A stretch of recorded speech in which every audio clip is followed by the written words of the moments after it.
Hello friends எல்லாரும் எப்படி இருக்கீங்க? ஸோ எல்லாரும் நல்லா இருக்கீங்க அப்படின்னு சொல்லிட்டு நினைக்கிறேன். ஸோ எல்லாரும் நல்லா இருக்கணும் அப்படின்றதுக்காகவும் நான் கடவுள்கிட்ட கண்டிப்பாக வேண்டிக்கிறேன். ஸோ இன்னைக்கு வந்துட்டு எல்லாருக்குமே ஹாப்பி கார்த்திகை தீபம். ஸோ உங்கள் வீட்டில் எல்லாரும் எப்படி செலிப்ரேட் பண்ணியிருக்கீங்க அப்படின்னு சொல்லிட்டு மறக்காமல் கமெண்ட் செக்ஷனில் கமெண்ட் பண்ணிக்கோங்க. இன்னைக்கு கிருத்திகையும் கூட. ஸோ அதனால் என்னோட அம்மா சொல்லி கொடுத்த ஸ்டைலில் நான் இந்த மாதிரி வாசக்கால் கதவுக்கெலாம் வந்துட்டு குங்கும மஞ்சள் வச்சு இந்த நாமக்கட்டிலெல்லாம் இந்த மாதிரி ஒயிட் கலரில் போட்டு வச்சா அழகாக இருக்கும். நானும் வச்சுட்டேன்.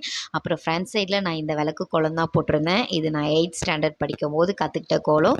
6 வரிசை தான், ரொம்பவே ஈஸியான கோலம் தான். ஸோ எப்படி இருக்குது அப்படின்னு சொல்லிட்டு மறக்காமல் கமெண்ட் செக்ஷனில் கமெண்ட் பண்ணிக்கோங்க. பேக் சைடில் நான் இந்த கோலம் தான் போட்டிருந்தேன்.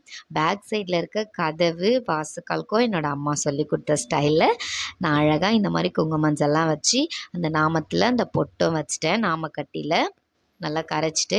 ஸோ எல்லோரும் எப்படி இருக்குது அப்படின்னு சொல்லிட்டு கமெண்ட் செக்ஷன்லாம் மறக்காமல் கமெண்ட் பண்ணிக்கோங்க. ஸோ வந்துட்டு நிறைய பேர் கேட்டிருந்தாங்க, இந்த விளக்கு பூஜைலாம் பாத்திரம்லாம் எப்படி வந்துட்டு வாஷ் பண்ணிவிட்டு எப்படி குங்கும மஞ்சள் வைக்கிறது அப்படின்னு சொல்லிட்டு. ஸோ கண்டிப்பாக அதுக்கு ஒரு வீடியோ நான் போடுறேன்.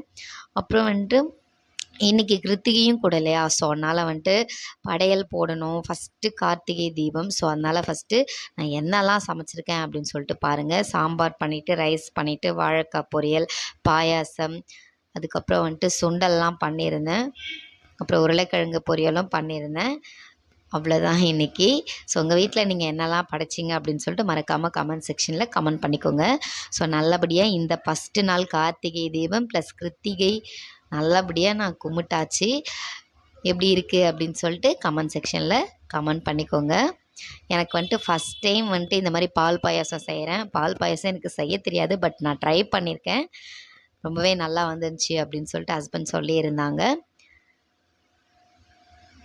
அப்புறம் எல்லாருமே சாமிக்கு படையல் போட்டுட்டு நாங்களும் சாப்பிட்டோம்.